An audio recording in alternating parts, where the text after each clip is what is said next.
Hello students, and welcome back to the next lesson in our AS level psychology course. Today we will be looking at the influence of anxiety on eyewitness testimony. Now, what is anxiety?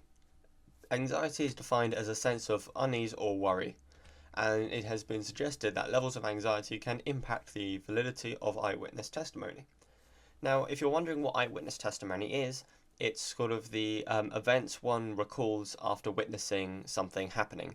So, for example, if someone witnesses a crime take place, a robbery in a shop, he or she is then the eyewitness to the event, and the testimony is he or she telling everything that they remember about the crime to the police that just happened.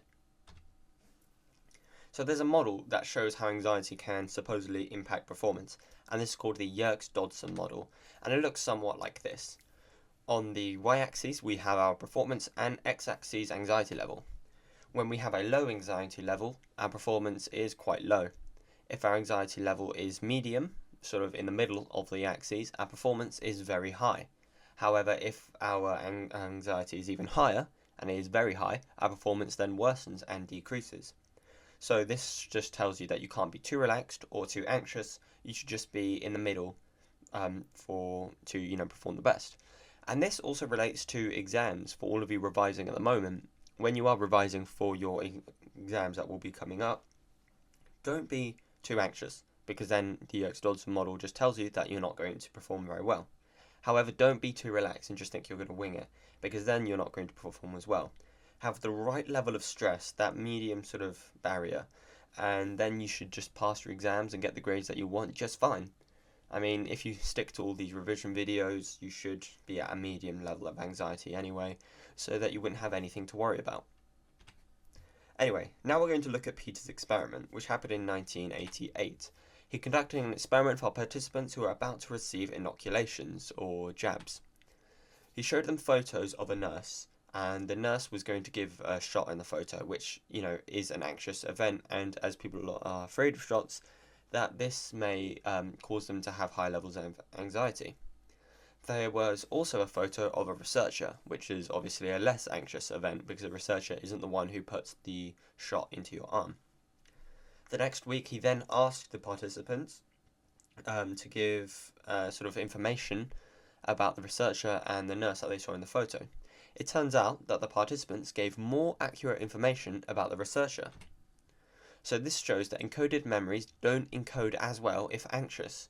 So as a result, if the participant is more anxious, their performance in recalling the memories isn't going to be as high, because the anxiety is going to affect the eyewitness testimony.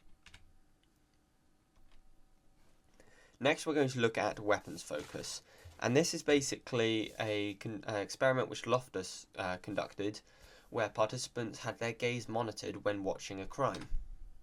One group saw a crime where there was a gun in it, and the other group saw a crime where there was no gun involved. Those who saw the gun remembered less about the crime than those who didn't see the gun at all, as their attention was fixed on the gun rather than the robber.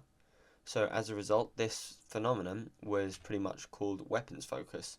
And as a result, when there's a weapon in the sort of crime or in the event, people aren't going to remember as much. So everyone has their own theories that perhaps they fear for their safety, so they watch the gaze of the weapon so it doesn't fire towards them, or that the weapon then intimidates them so they don't encode the memories as well. There can be a lot of explanations, but this is called the weapons effect, where when there's a weapon involved, people don't remember as many details about the crime. Finally, we're going to be looking at the influence of violence. Now, violence can also be a cause of anxiety. In a study, another one conducted by Loftus, participants were showed a violent and also a non-violent scene about a boy being harmed. Those who saw less violent details actually recalled more about the event as opposed to those who saw more violent details.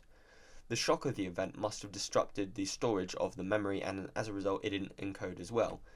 So this explains why the influence of violence can sort of affect anxiety, and as a result worsen performance when trying to recall memories. So here we have some questions. What I would like you to do is hide your notes and pause the video, have a go at attempting these on a separate sheet of paper.